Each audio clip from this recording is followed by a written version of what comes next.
네, 이 아침 가운데 읽었던 본문 말씀 요한복음 1장 1절서부터 5절의 말씀을 통해서 말씀 생명 빛이신 분이라고 하는 제목으로 같이 말씀을 나누겠습니다. 우리가 지난주부터 요한복음을 살펴보기 시작했어요. 그래서 지난주에 본 게 요한복음 서론이에요. 그래서 요한복음이 쓰여진 어떤 배경이라든가 또 이 말씀이 쓰여져야 하는가라고 하는 것들을 살펴보았고요. 또 1장 1절의 그 태초에라고 하는 부분들을 우리가 살펴보았습니다. 그때의 것들을 다시 기억하면서 이 말씀을 살펴봅시다.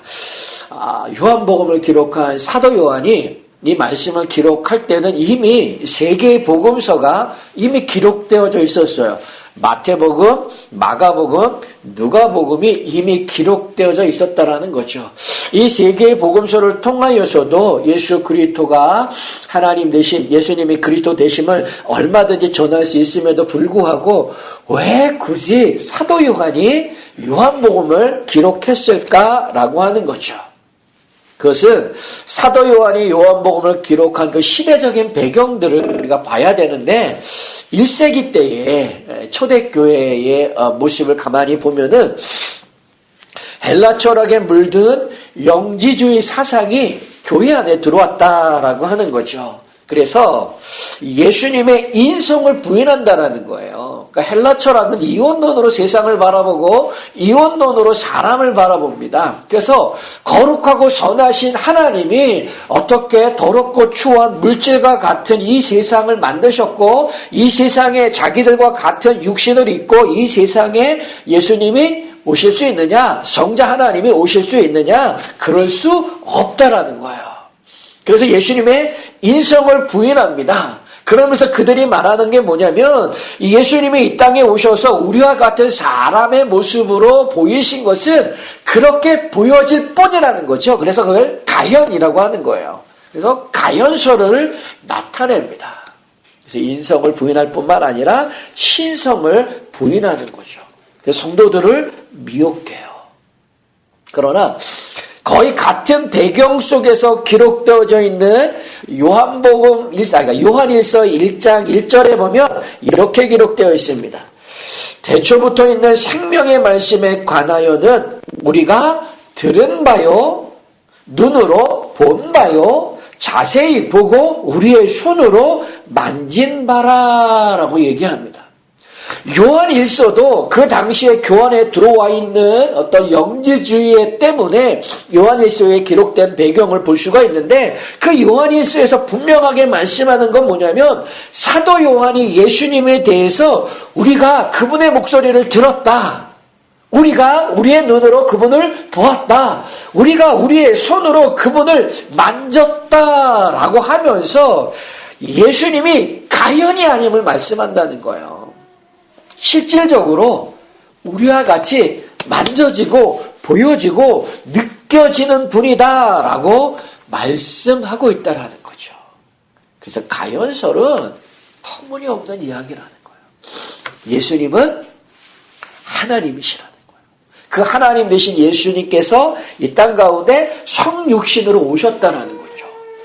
그래서 우리와 같은 육체를 입고 오신 그분이 누구냐? 예수님. 그 예수님이 그리스도고 그 예수님이 하나님 되신다라고 말씀하고 있는 게 요한복음이에요. 요한 1서에서도 그렇고 오늘 본문이 있는 요한복음에서도 그렇고 예수님을 뭐라고 표현합니까? 말씀이라고 얘기하죠. 그래서 1장 1절 보세요. 대초에 말씀이 계시니라 이 말씀이 하나님과 함께 계셨으니 이 말씀은 곧 하나님 대민이라 하나님이시니라 라고 말씀하고 있다는 거예요. 그러니까 이 말씀은 예수님을 말씀으로 표현하고 있는데 왜 사도 요한은 요한복음을 시작하면서 예수님을 말씀이라고 표현했을까요? 이 말씀이 예수님이다라고 하는 것을 우리는 잘 알고 있습니다. 그렇다면 이 말씀 대신에 예수님이라고 바꾸어서 기록되어졌다면 예수님이 하나님 되심을 더 명확하게, 더 직접적으로 보여줄 수 있다는 거죠. 그래서 그 말씀 대신에 예수님을 놓고 읽어도 무방해요. 태초에 예수님이 계시니라. 이 예수님이 하나님과 함께 계셨으니 이 예수님은 곧 하나님이시니라. 이러면 더 직접적이잖아요. 그 예수님이 하나님이심을 우리가 더 잘 알 수가 있잖아요. 그런데 사도 요한은 그렇게 기록하지 않았어요. 무슨 단어 썼어요? 말씀이란 단어를 썼어요. 왜요? 왜 이 단어를 썼을까? 이 요한복음은 1차적으로 우리에게 들려주시는 말씀이 아니라는 거죠. 오늘 살아가는 우리에게 예수님이 어떤 분이냐라고 하는 것을 알려주고 믿고 영생을 주기 위하여 요한복음이 기록된 것이 아니라 1세기 때의 초대교회 성도들, 헬라 철학에 물들어 있는 그 초대교회 성도들과 그 당시의 헬라인들이 1차적인 수신자라는 거예요. 그래서 그들이 이 말씀을 보고 예수가 그리스도구나, 예수가 하나님이시구나 라고 하는 것을 알게 하는 것, 그래서 영생을 얻게 하는 것이 1차적인 목표예요. 그래서 말씀 대신 예수님이라고 안 쓰고 그 예수님이라는 대신에 말씀으로 기록하고 있는 거예요. 근데 왜 하필 말씀이란 단어를 썼을까요? 왜 말씀이란 단어를 썼을까요? 앞에서도 말했듯이 분명한 것은 1세기 초대교회 성도들, 헬라 철학에 물들어 있는 그 시대적인 배경이 있는 성도들에게 이 부분을 보여줌으로 예수는 그리스도고 예수는 하나님 되심에 대한 분명한 확신을 보여주기 위함인데 왜 하필 말씀이란 단어를 썼을까라고 하는 거예요. 그 말씀이라고 하는 단어를 한번 보십시오. 그럼 관주 표시가 되어 있을 거예요. 제가 가지고 있는 성경에는 1이라고 표시가 되어 있는데 여러분들의 성경에는 뭐라고 표시되어 있는지 모르겠어요. 그 말씀이라고 표시되어져 있는 관주를 따라와 보면은 뭐라고 쓰여져 있냐면은 아마 이렇게 쓰여져 있을 거예요. 헬이라고 하는 써져 있고 그 다음에 로고스라고 쓰여져 있을 겁니다. 그렇죠? 이 말씀이, 그러니까 우리의 말에 그 말씀이라고 하는 이 단어는 헬라어에 뭐냐면 로고스라고 하는 단어예요. 근데 로고스라고 하는 그 단어를 우리말로 번역하면 뭐냐? 여기 기록되어 있는 것처럼 말씀, 말이라고 번역할 수도 있고요. 이야기 혹은 설명 혹은 이성으로 번역할 수도 있다라는 거예요. 그러니까 로고스라고 하는 단어는 우리말로 번역하면 말, 말씀, 이야기, 설명 혹은 이성이라고 하는 다양한 언어들로 번역되어질 수 있습니다. 그런데 그 헬라인들의 사고 속에는 로고스라고 하는 단어를 들으면 말, 말씀, 이야기, 설명, 이성이라고 하는 것으로 단순하게 이해되어지는 것이 아니라 그들에게 있어서 로고스라고 하는 것은 한마디로 얘기하면 핵심이에요, 핵심. 뭐의 핵심이냐? 지난주에 살펴보았을 때 그 헬라 철학은 이원론으로 세상을 본다 그랬잖아요. 이데아라고 하는 그들이 생각하는 꿈꾸는 세계가 있어요. 그 이데아가 반영되어져 표현되어 나타나는 것이 우리가 살아가는 이 세상의 현상이라고 한다라는 거죠. 그런데 그들이 생각하는 로고스라고 했을 때 그 이데아라고 하는 그것과 이 현상의 세계를 망라한 모든 곳에 질서를 만들어내고 질서를 계획하고 그 질서대로 운행하고 그것들을 의지하며 그것을 실행할 수 있는 힘이고 능력이 뭐냐? 그게 로고스라는 거예요. 조금 어렵죠? 그러니까 유대인들이 생각하니 헬라인들이 생각하는 로고스의 개념은 모든 만물의 근원이에요, 근원. 그래서 그 로고스가 이데아라고 하는 세계와 현상의 세계를 만들어내는 거고요, 계획해내는 거고요, 계획한 대로요, 움직여가는 거고요, 운행해 가는 거고요. 그래서 그 속에서 힘이 있는 것이고 능력이 있는 것이 뭐냐? 그게 로고스예요. 그래서 핵심이라고 말할 수 있다라는 거예요. 그 로고스를 인간의 순수한 영혼이 감지해내는 거예요. 그리고 살아가면서 그것을 이해하게 되어지는 것이고 터득하게 되어지는 것이고 그 속에서 생기는 지혜와 지식이 있어요. 그게 충만하게 쌓일 때 인간의 영혼은 구원을 받는다라고 생각한다는 거예요. 그게 뭐냐면 물질적인 현상의 세계에 살고 있는 인간이 순수함의 세계인 그 이데아를 볼 수도 없고 알 수도 없어요. 그런데 그 이데아는 우주를 만들어내는 우주의 질서를 만들어내기도 하고 계획하고 뜻하는 대로 운행해 가기도 하는 힘이고 능력이에요. 그러니까 온 우주 속에 우리가 살아가고 있는 만물 속에 뭐가 나타나고 있냐면 로고스가 계시되어지고 있다는 거예요. 보여지고 있다라고 하는 거예요. 그 보여지는 로고스를 알 수 있는 게 뭐냐면 이 육체는 알 수 없다는 거예요. 이 육체 안에 있는 순수한 영혼이 그걸 알아간다는 거예요. 깨닫게 되어진다는 거예요. 그리고 그 영혼이 그 로고스를 찾게 되어진다는 거예요. 그 속에서 쌓이는 지혜와 지식이 충만할 때 구원을 받는다라고 말하고 있다는 거죠. 그러니까 로고스는 헬라인들이 생각할 때는 가장 중요한 개념이에요. 그 힘도 되고 능력도 되고 의지도 되고 모든 것을 만들어내는 창조도 할 수 있는 힘이 되어진다는 거죠.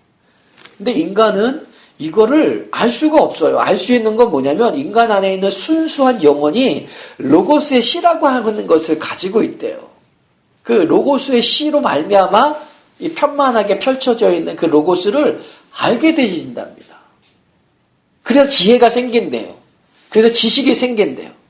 이게 많이 충만해질 때, 그 사람 안에 충만해질 때 그 사람을 구원받는다라고 얘기한다는 거예요.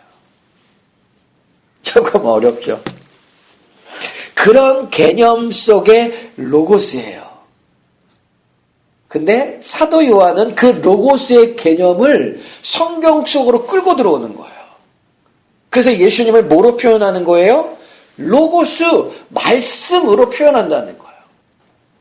너희들이 그렇게 찾고 찾는 것, 너희들이 그렇게 가지려고 하는 것, 너희의 순수한 영혼들이 찾고 발견하고 깨달으려고 하는 그 로고스는 그냥 다른 곳에 있는 것이 아니라 바로 이 예수가 로고스이다, 이 예수가 말씀이다 라고 하는 것을 보여주고 있는 거죠. 쉽게 얘기하면 예수가 로고스고 예수가 근원이고 예수가 힘이고 예수가 능력이고 예수가 모든 질서를 만들어내고 운행하시는 분이라고 보여주고 있다는 거예요.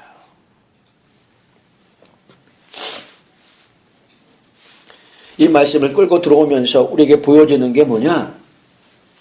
영적인 존재인 하나님을요, 범죄한 인간은 절대로 알 수가 없다는 거예요. 하나님을 알 수 있는 방법은 두 가지예요. 뭐냐?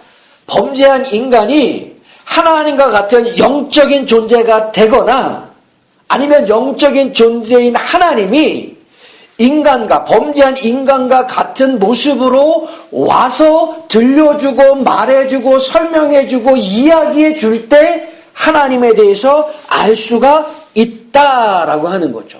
두 방법밖에 없어요. 그런데 범죄한 인간은 결코 하나님을 알 수가 없다는 거죠. 영적인 존재가 되어질 수 없다는 거예요. 그래서 하나님이 쓰신 방법이 뭐예요? 성자 하나님을 우리와 똑같은 모습으로 이 세상 가운데 보내시는 거예요. 무엇으로요? 말씀으로 보내시는 거예요. 근데 이 말씀이라고 하는 이 단어가 구약의 단어에 들어가면은 어떤 모습으로 등장하냐면은 지혜라고 하는 모습으로 등장합니다. 그러니까 잠언의 말씀을 보거나 시편의 말씀을 가만히 살펴보면 지혜를 인격적인 존재로 말을 하고 그 지혜가 천지를 창조하고 그 지혜가 하나님을 대신하여 모든 것들을 운행한다라고 하는 모습들을 우리에게 표현해주고 보여주고 있다는 거예요. 그 지혜가 신약에 와서는 말씀의 모습으로 보여지는 거죠. 그래서 예수님이 그 말씀으로 이 세상에 오셨다라고 하는 그 개념의 모습은 뭐냐면 우리는 하나님을 알 수가 없다는 거예요. 우리가 하나님이 될 수가 없으니까. 그래서 성자 하나님이 우리와 같은 육신을 입고 이 세상에 오셔서 나와 같은 사람이 되어 주셔서 하나님에 대해서 이야기해 주시고 설명해 주시고 말씀해 주신다는 거예요. 그런 개념 속에서 요한복음은 1장 1절에 태초에 말씀이 계시니라 라고 하면서 예수님을 말씀으로 표현하고 있다는 거예요. 한마디로 예수님께서 하나님을 우리로 하여금 알게 하신다라고 하는 거예요. 그러니까 이 말씀에는 두 가지 의미가 들어있어요. 헬라의 어떤 철학의 사상에 물든 사람들에게 너희가 알고 있는 근원, 힘, 능력, 너희가 알고 있는 로고스는 다른 것이 아니라 누구라는 거예요? 예수님이다 라고 하는 걸 말씀해 주고요.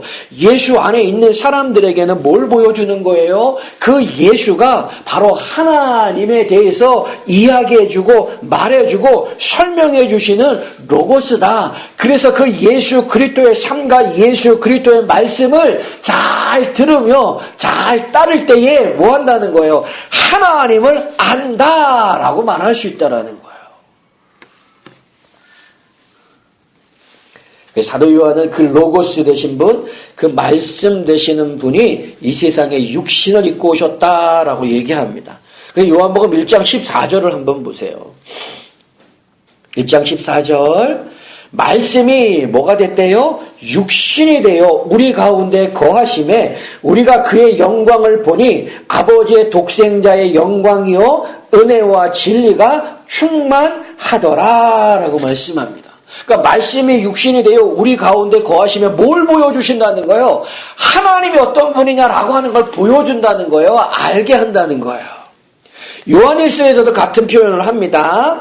요한일서의 말씀 1장 1절과 2절 태초부터 있는 생명의 말씀에 관하여는 우리가 들은 바요 눈으로 본 바요 자세히 보고 우리의 손으로 만진 바라 이 생명이 나타내신 바 된지라 이 영원한 생명을 우리가 보았고 증언하여 너희에게 전하노니 이는 아버지와 함께 계시다 우리에게 나타내신 바 된 이시니라.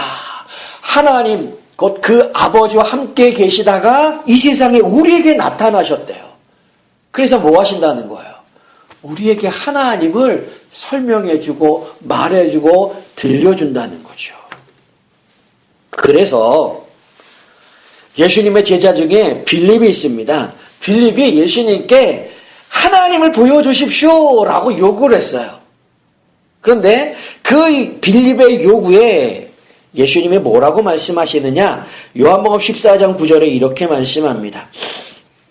예수께서 이르시되 빌립아 내가 이렇게 오래 너희와 함께 있으되 내가 나를 알지 못하느냐? 나를 본 자는 아버지를 보았거늘 어찌하여 아버지를 보이라 하느냐?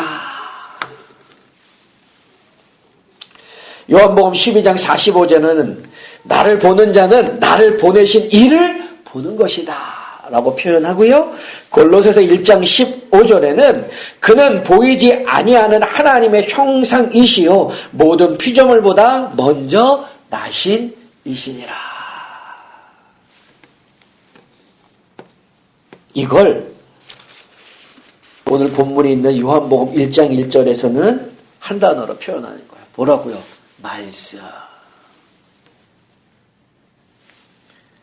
그러니까 예수님의 일거수 일투족의 모든 모습, 예수님께서 하셨던 말씀, 예수님께서 살아가셨던 그 모든 삶의 모습들 속에서 우리에게 무엇을 보여주시냐면은 하나님은 이런 분이야 라고 하는 것을 우리에게 설명해주고 말해주고 들려준다는 거예요. 왜? 죄인인 우리는 하나님을 결코 알 수가 없다는 거죠. 그래서 하나님이 우리와 같은 인간이 되어 주셔서 우리에게 하나님은 이런 분이야 라고 설명해 준다는 거예요. 말해 준다는 거예요. 그 로고스의 개념을 가지고 와서 지금 사도 요한이 우리에게 보여주고 있다는 거죠. 그래서 예수님의 말씀과 예수님의 삶의 모습을 통하여서 하나님은 이런 분이구나. 하나님은 이런 생각과 이런 마음과 이런 계획을 가지신 분이구나 라고 하는 것을 우리가 알 수 있다는 거예요. 그걸 말씀이라고 하는 이 단어, 로고스라고 하는 단어 속에 보여주는 거예요. 그래서 헬라 철학에 물들어 있는 그 성도들에게는 너희들이 헬라 철학과 영지주의 사상 속에 있는 그들을 따라가면서 로고스를 찾으려고 하지 마라. 로고스는 너희가 알고 있는 예수다. 그 예수가 하나님이 어떤 분인가를 우리에게 설명해주고 알게 하시고 믿게 하신다라고 보여주고 있다는 거죠. 그래서 우리가 복음서를 통하여서 복음서를 보면서 알 수 있는 게 뭐예요? 하나님의 사랑. 그렇죠? 죽은 자를 살려내시는 것, 아픈 자를 고쳐주시는 것, 귀신 들린 자에게 귀신을 쫓아내어 주시는 것, 이런 모습을 통하여서 하나님이 어떤 분이냐라고 하는 걸 우리에게 알게 해주신다는 거죠. 그래서 우리가 아는 거예요, 하나님을. 하나님이 이런 분이구나. 하나님은 사랑이시구나. 하나님은 치료하시는 분이구나. 하나님은 나를 살펴주시는 분이구나 라고 하는 걸 알게 되어진다는 거죠. 근데 흥미로운 게 하나 있어요. 하나님께서 예수님을 말씀으로 이 세상을 보내셔서 우리로 하여금 하나님을 알게 하십니다. 그런 그 예수님께서 우리를 보내셨다라고 얘기해요. 어딜 보냐? 한번 볼게요. 요한복음 20장으로 한번 와보세요. 요한복음 20장 21절. 요한복음 20장 21절. 찾으셨어요? 자, 읽어봅시다. 읽습니다. 시작. 예수께서 또 이르시되 너에게 평강이 있을지어다. 아버지께서 나를 보내신 것 같이 나도 너희를 보내노라. 라고 말씀합니다. 예수님께서 십자가에 죽으시고 사흘 만에 부활하셨습니다. 그래서 두려움이 떨고 있는 제자들이 모여있는 그 집에 나타나셨어요. 그래서 예수님께서 못자국 난 손을 보여주시고 창자국 난 허리를 보여주십니다. 그러면서 하시는 말씀이 이 말씀이에요. 아버지께서 나를 보내신 것 같이 나도 너희를 보낸다. 어디로 보내는다는 거예요? 어디로 보내실까요? 요한복음 17장 18절 한번 보세요. 어디로 보내시는가? 요한복음 17장 18절에서 한번 봅시다. 요한복음 17장 18절 읽어봅시다. 시작. 아버지께서 나를 세상에 보내신 것 같이 나도 그들을 세상에 보내었고. 어디로 보내신다는 거예요? 세상 가운데 보내시는 거예요. 하나님께서 예수님을 말씀으로 세상에 보내셨듯이 예수님께서 우리를 어디로 보내신다는 거예요? 세상 가운데 보내신다라고 하는 거죠. 그렇게 보내시는 이유가 뭘까? 요한복음 3장 17절에 이렇게 말씀해요. 하나님이 그 아들 세상에 보내신 것은 세상을 심판하려 하심이 아니요 그로 말미암아 세상의 구원을 받게 하려 하심이라. 하나님께서 예수님을 말씀으로 이 세상에 보내신 건 뭡니까? 구원하기 위함이라는 거죠. 그것처럼 우리를 예수님께서 세상 가운데 보내신다는 거예요. 뭐 하게 하시기 위해서요? 세상을 구원하기 위해서, 세상 가운데 있는 사람들을 구원하기 위해서, 누구를 통해서요? 우리를 통해서 세상을 구원하기 위해서. 그런데 세상이 우리를 통하여서 어떻게 하나님을 알 수가 있을까요? 중요한 부분인데 어디 보냐면 좀 번거롭지만 한 군데 더 볼게요. 요한복음 10장을 한번 놔보세요. 요한복음 10장 34절 35절 요한복음 10장 34절 35절 말씀 같이 한번 읽어보겠습니다. 시작.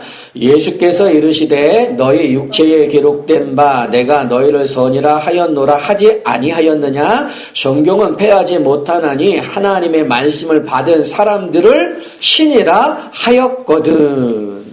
뭐라고 얘기하고 계십니까? 하나님의 말씀을 받은 사람들을 뭐라고 그래요? 신이라 그래요. 신. 근데 여기서는 우리 성경에 신이라고 되어 있지만 이 신이라고 하는 단어는 그 35절 앞에 있는 하나님의 말씀할 때 하나님과 같은 단어예요. 헬라어로 데오스라고 하는데 같은 단어예요. 하나님의 말씀을 받은 사람들을 하나님이라 하셨거든 이라는 말이에요. 그러니까 하나님의 말씀을 받은 사람은 뭐라는 거예요? 하나님이 되어진대요. 근데 이 말씀, 하나님의 말씀을 받았다라고 해서 이 말씀이 뭐냐면 이 말씀이 로고스예요. 그러니까 하나님의 말씀을 받았다라고 하는 건 뭘 받았다라는 거예요? 예수 그리스도, 말씀 대신 그 예수 그리스도를 받았다라고 하는 거예요. 그 예수를 받은 사람들은 뭐가 되어진대요? 하나님이 되어진다라는 거예요. 그래야 뭘 할 수 있어요? 영적인 존재인 하나님을 알 수 있는 거예요.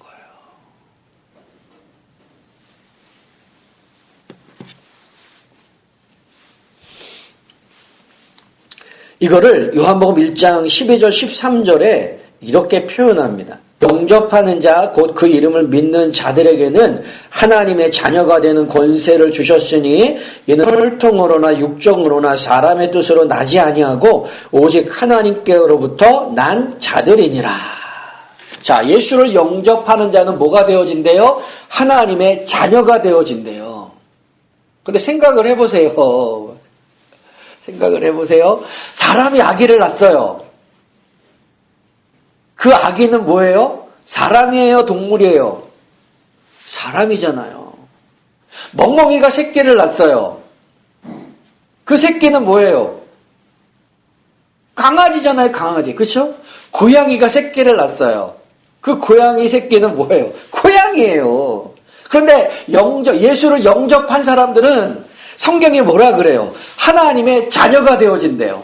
하나님의 자녀, 그러니까 하나님의 아들, 하나님의 딸, 이게 개념인데 하나님의 자녀는 결국은 뭐라는 거예요? 그 자녀는 결국은 하나님이에요. 신적인 존재가 되어진다는 거예요. 하나님과 같은 존재가 되어진다.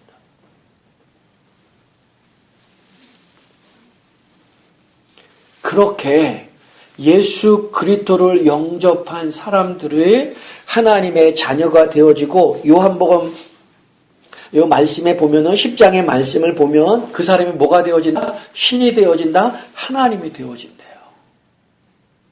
그래서 세상 속에 있는 예수를 알지 못하고 하나님을 알지 못하는 사람 속으로 들어가는 거예요. 무엇으로요?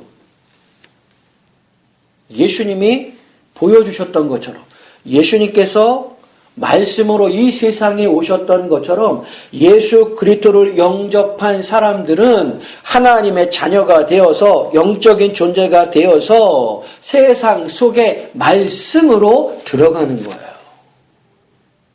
그래서 세상 속에 하나님을 알지 못하는 그 사람들에게 하나님의 하나님 되심, 예수 그리스도가 그리스도 되심, 예수님이 하나님의 아들 되심을 설명해 주는 거예요. 이야기해 주는 거예요. 알게 해 주는 거예요. 뭘 통해서요? 말과 삶의 모습을 통해서. 그걸 우리가 흔히 쓰는 용어를 보면 전도라고 하는 것으로 쓸 수 있고 선교라고 하는 것으로 쓸 수 있다는 거예요. 왜? 예수님이 그렇게 보여주셨기 때문에.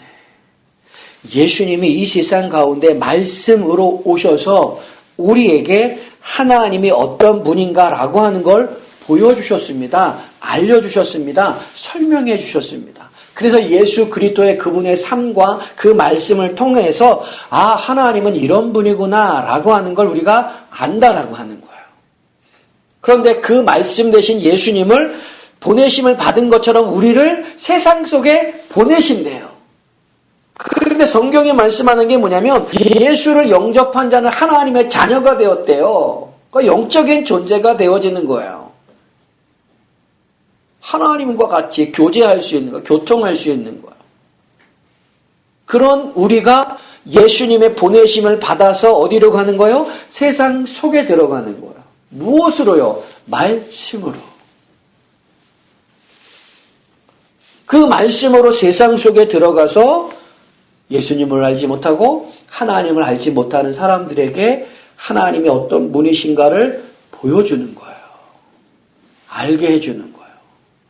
때로는 말로. 근데 말이라고 하는 건 우스울 수 있잖아요.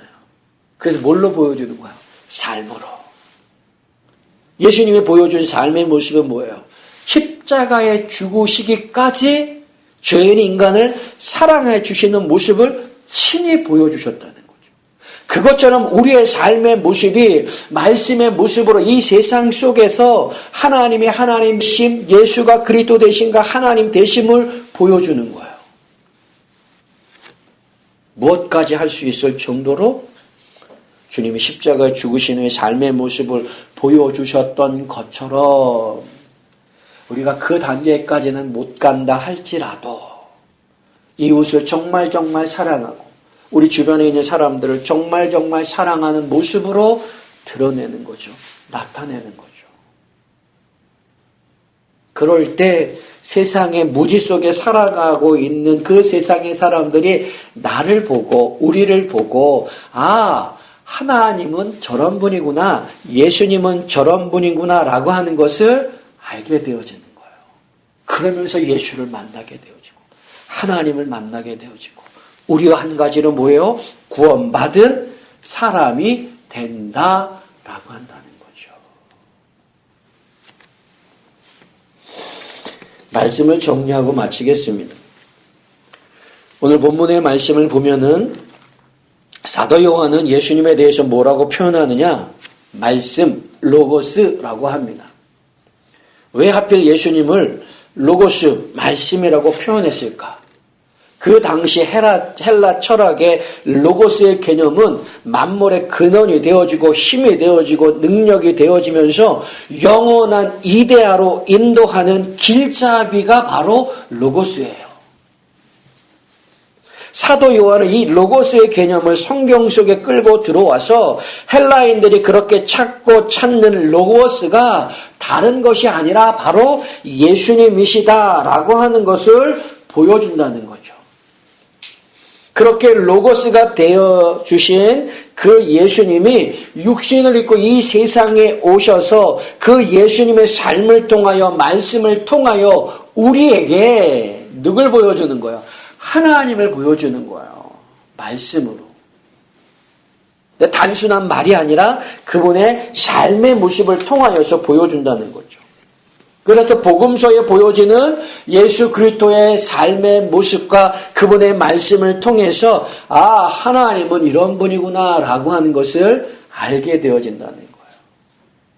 그 예수님이 우리를 뭐 하는 거예요? 세상 속으로 보내십니다. 무엇으로요? 말씀으로 보내신다는 거예요. 그래서 세상 속에 예수님을 알지 못하고 하나님을 알지 못하는 사람들에게 우리가 하나님의 하나님 되심, 예수의 그리스도 되심을 보여주는 거예요. 말해주는 거예요. 설명해 주는 거예요. 그걸 우리 흔히 쓰는 용어로 전도, 선교라고 말할 수 있다는 거죠. 결국 우리의 할 일이 뭐겠습니까? 예수님을 통해서 우리가 하나님을 알았듯이 세상 속에 무지로 인하여서 예수를 알지 못하는 사람들 속에 우리가 들어가서 내가 말씀이 되어 예수님을 알려주는 거예요.